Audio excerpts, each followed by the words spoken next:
नमस्ते इंडिया, आपका इस वीडियो में स्वागत है। आज की इस वीडियो में हम जानेंगे कि वर्मी कंपोस्ट का बेड कैसे बनाएं। वर्मी कंपोस्ट का बेड बनाने से पहले हमें सबसे पहले ये जानना होगा कि हम वर्मी कंपोस्ट का बेड कहाँ पे करेंगे। तो उसके लिए क्या करना होता है, लैंड सिलेक्शन। आइए सबसे पहले हम लैंड सेलेक्ट करते हैं कि हम लोग किस लैंड पे वर्मी कंपोस्ट बेड बनाएंगे। आइए दिखाते हैं आपको।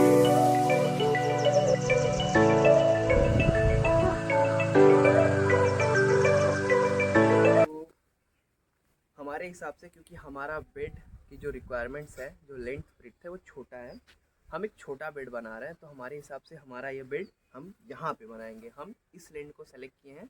इस लैंड की विड्थ होगी 4 फीट और लेंथ होगी 8 फीट। सबसे पहले हम लोग इसको मीटर से नाप के एग्जैक्ट पॉइंट आउट करते हैं कि बेड की और लेंथ की क्या मेजरमेंट आएगी। आइए देखते हैं। तो जैसा कि मैंने आपको बताया था कि हमारी जो लैंड की रिक्वायरमेंट्स होगी 8 फीट की होगी, यानी कि 8 फीट। तो 8 फीट का हम लोग मार्क लगाएंगे।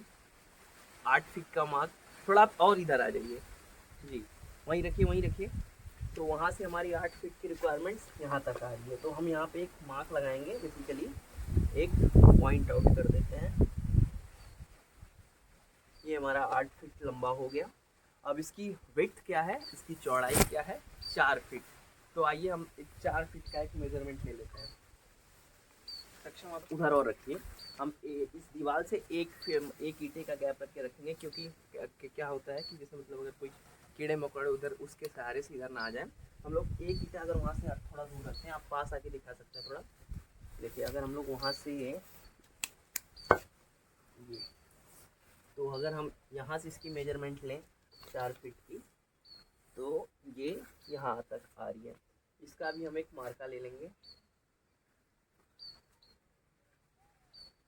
या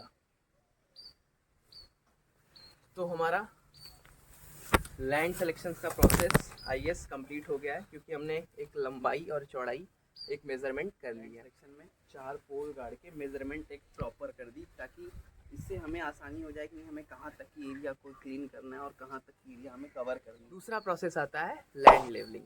तो आइए हम दूसरे प्रोसेस की ओर बढ़ते हैं और लैंड लेवलिंग अपनी करते हैं। इसमें क्या होगा कि लैंड को हम लोग एक प्रॉपर लेवल बनाएंगे। इस लैंड लेवलिंग का मतलब ये है कि जैसे कि हमारा एक स्लोप नुमा बना जाए। क्योंकि अगर हम जब उस पर पानी डालें तो पानी धीरे धीरे धीरे करके रिसाव होकर बाहर निकल जाए। वो भी पानी एक कहीं ना कहीं एक रूप होता है वर्मी वॉश का। तो हम लोग जैसे कि आप देख पा रहे हैं कि इसका एक जो ढलान स्लोप बना है उस तरफ से बना है, मतलब कि coming from to north to south. तो अगर हम उसको वहाँ से बनाते हैं तो हम लोग इस हिसाब से लैंड इसकी लेवलिंग करेंगे कि पहले थोड़ा थोड़ा ऊंचा करके फिर हल्का हल्का स्लो डाउन कर देंगे। तो अब हमारा सेकंड ऑप्शन है लैंड लेवलिंग का। तो आइए हम लोग लैंड लेवलिंग करते हैं।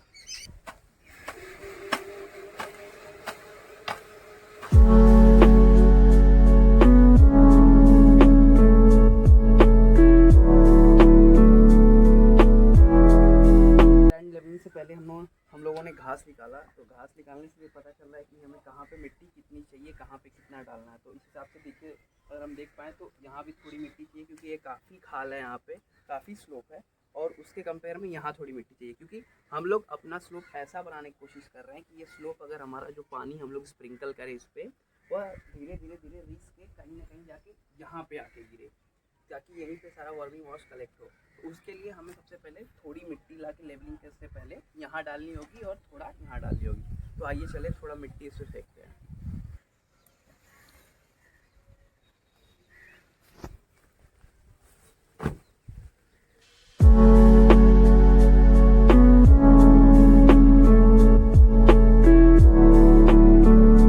आप देख सकते हैं लैंड लेवलिंग प्रोसेस हो गया। पहला प्रोसेस क्या था, लैंड सिलेक्शन। दूसरा प्रोसेस क्या था, लैंड लेवलिंग। अब तीसरा प्रोसेस ये है कि इस पर हम लोग वो पॉलीथीन को बिछाना पड़ेगा, ताकि वो हमारा जो अर्थवॉर्म है वो नीचे ना जाए। सिर्फ और सिर्फ हम इसी के लिए नीचे उसको बिछाते हैं कि कोई और अलग से इंसेक्ट उस पर ना चढ़े, हमारा अर्थवॉर्म नीचे ना जाए। और इसके लिए हम लोग एक सबसे हाईएस्ट माइक्रोन की प्लास्टिक लगाएंगे। और हमारे पास वो जो माइक्रॉन्स नहीं है, तो 60 या 70 माइक्रॉन्स की आप पन्नी लगा सकते हैं। तो हमारे पास उससे हाई गेज की एक प्लास्टिक है, हम वो मार्केट से नहीं खरीदेंगे, क्योंकि हमारे पास ऑलरेडी है। अगर आप चाहते हैं तो आप एक ब्लैक कलर की और 60 माइक्रॉन्स की प्लास्टिक अपने एरिया के हिसाब से, जितने एरिया पे आप करना चाहते हैं उतने एरिया के लेंथ के हिसाब से, लेंथ और विड्थ के हिसाब से आप खरीदेंगे और उसे अपने फॉर्म पे, अपने बेड पे बिछाएंगे। बेड पे बिछाने के बाद फोर्थ स्टेप है, फोर्थ स्टेप में हम लोग क्या करना है, उसको बैरिकेडिंग करना है ईंटे से। ईंटे से बैरिकेडिंग से क्या होता है कि बैरिकेडिंग का मतलब ये है कि जैसे अर्थवॉर्म हमारा जो इसमें रहेगा वह अपना खाना खाने के बाद बाहर निकलने की कोशिश करेगा कभी कभी। तो जैसे ईंटा लगा रहेगा, ईंट से क्या होता है, तो जैसे क्योंकि उनके पास कोई आईज़ नहीं होती, वो सेंस तो करते हैं बस, मतलब उनके पास कोई ऐसा चीज़ नहीं होती जिससे वो देख पाएँ। तो जैसे ईंटे से वो टकराएंगे तो उनको समझ में आ जाएगा कि नहीं हमें उस पार नहीं जाना, तो फिर वापस से घूम के अपने उसी बेड में अपना खाना खाएंगे और वापस उसी बेड में रहेंगे। अभी आपने देखा कि लैंड सिलेक्शन, लैंड लेबलिंग, अब दूसरा आता है पन्नी बिछाने का काम, जिससे कि हमारा केचुआ अंदर ना जाए। आइए हम आपको दिखाते हैं कि हम लोग प्लास्टिक बिछाते कैसे। सबसे पहले तो मैं अगर आपको दिखाऊं तो मेरी प्लास्टिक है, ये नियर अबाउट 60 गेज से ऊपर की है, तो मैं इसी को लगाता हूँ। आपको दिखाता हूँ कैसे लगाते हैं, पकड़ो।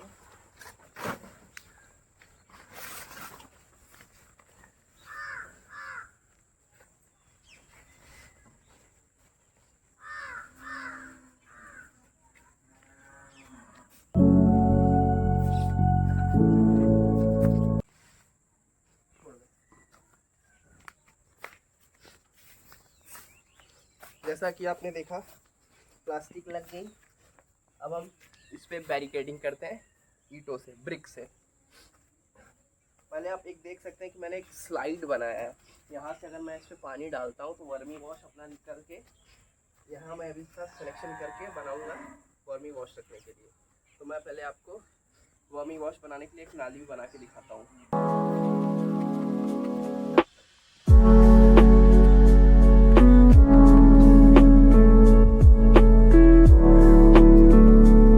बनाने के साथ साथ एक चीज़ और करना होगा कि हम, ताकि जो भी अपना वर्मी वॉश हो उसको कलेक्ट कर सकें, क्योंकि वर्मी वॉश आपको पता ही होगा वर्मी कंपोस्ट से बहुत ज़्यादा इंपॉर्टेंट चीज़ होता है, क्योंकि असली खाद, जो असली एंजाइम्स, जो असली तत्व होते हैं वह इस वर्मी वॉश में होते हैं। तो आइए हम आपको दिखाते हैं कि वर्मी वॉश को हम लोग कलेक्ट करने के लिए क्या बनाए। तो हम लोगों ने एक, जैसे ही हमारा जहाँ लैंड सिलेक्शन और जहाँ हमारा ये बेड का लैंड ख़त्म होता है उसी के जस्ट बगल में हम लोग एक नाली बनाया है और एक स्लोप बनाया है। उस स्लोप आके जहाँ बेड ख़त्म होता है उस बेड के पास में ये पूरा कलेक्ट होगा। तो आइए अब आपको कवर करके दिखाते हैं इसको।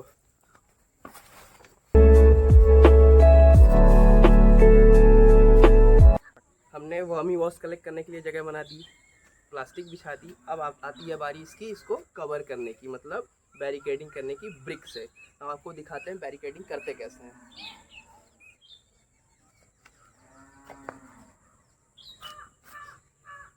आप एक चीज़ ध्यान रखिएगा प्लास्टिक लगाते टाइम, प्लास्टिक के नीचे आपका जो मिट्टी हो, जो बेड हो, वो एकदम क्लियर होना चाहिए, ताकि कोई एक कंकड़ पत्थर ना हो जिससे प्लास्टिक फट सकती है। आपको पता होगा वर्मी कंपोस्ट का बेड तैयार हो गया है, लेवलिंग कर लिया हम लोगों ने, ग्राउंड क्लियर हो गया। तो अभी सबसे बड़ा मेन इंपॉर्टेंट काम हमारा है रॉ मटेरियल। जैसा आप देख पा रहे हैं कि जितना काऊ डंग है ये हम लोग एक बेड किए थे, अभी एक बेड से शुरू करेंगे। तो एक बेड का काऊ डंग इतना है कि अपने ही सारे फार्म का, मतलब अपने ही गाय का है। आप गाय देख सकते हैं जो इधर है और भी उधर भी है, पर ये अपना घर का गोबर है, ये एटलीस्ट 5 से 6 दिन पुराना गोबर है। तो आइए हम इसको भरते हैं और अपने बेड के पास लेके चलते हैं फॉर कूलिंग करना होगा। तो ये इस तसले से और फावड़े से लेके जाना है, तो वही किसान है तो थोड़ा कवर करना भी ज़रूरी है ना।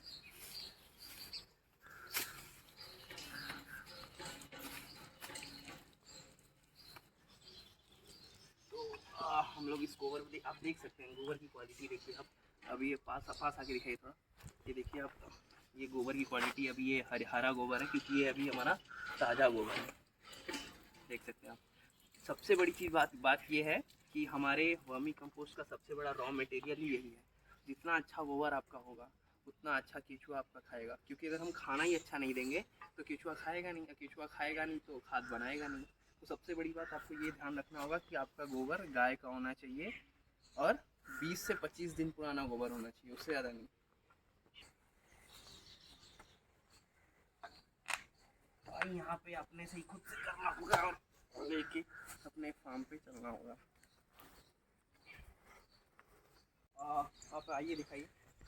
ये वही स्पेस है जहाँ पे हम लोग अपने इस गोबर को ठंडा करेंगे। ये हमने नीचे बिछाया इसलिए कि मतलब कुछ अदर इंसेक्ट्स और अदर कोई कीड़े मकोड़े जो उसको ना ख़राब करें। हम लोग इसको ये भी गोबर रखेंगे। कुछ गोबर हमने पैकेट में करके लेके आए, इस गोबर को भी हम लोग वहीं पर कूलिंग करेंगे। आइए चलते फिर।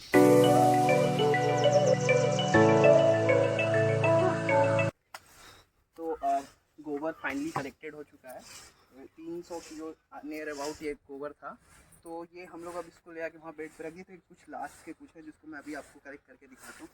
ये लास्ट के आई नियर अबाउट 2-3 तसले होंगे जो मैं अभी कलेक्ट कर लेता हूँ। आपको सबसे पहली बात यही चीज़ देखनी होगी, क्वालिटी। देखिए आप, ये जो है एकदम ये प्योर ऑर्गेनिक है, आप देख पा रहे होंगे, और ये ताज़ा गोबर है। तो आपको इसको इससे ही सबसे चीज़ जानना होगा कि आपका गोबर कैसा है। और गोबर आपका ख़राब हुआ तो आपकी सारा काम ख़राब हो जाएगा। मेन काम है आपका गोबर, क्योंकि रॉ मटेरियल गोबर ही है हमारा।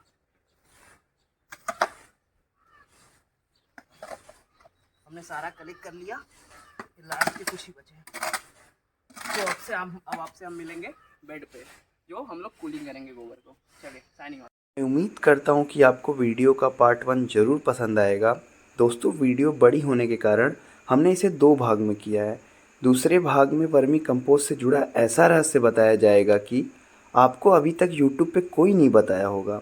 मैं आशा करता हूँ कि आपको वो भी ज़रूर पसंद आएगा। जल्दी वीडियो का पार्ट 2 आएगा। तब तक के लिए थिंक ऑर्गेनिक, बी ऑर्गेनिक। जय जवान, जय किसान। धन्यवाद। Thanks for watching. Stay tuned.